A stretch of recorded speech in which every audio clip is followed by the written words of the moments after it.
ground beef. Mushroom, ito ay mushroom. So, ito mushroom.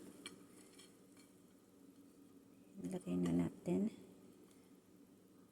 Onions, green onion, carrots. So, ilalagay natin carrots. Okay. Salt. Onion powder. Pepper. Garlic powder. Sesame oil. Flour. So, ilalagay ko lahat itong flour. Tapos, 2 eggs.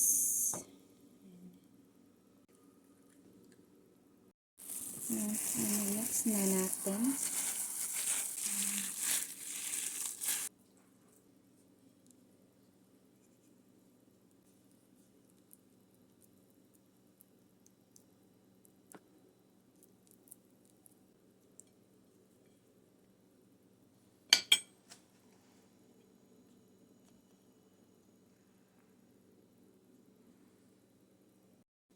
Ganyan siya.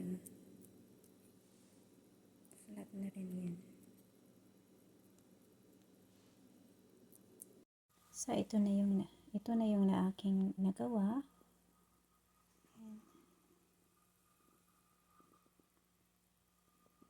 So, i-steam ko muna siya. I-steam ko dito ng 20 minutes. Yan, tignan na natin. Mga 20 minutes na ito. Wow! Ayan, yummy!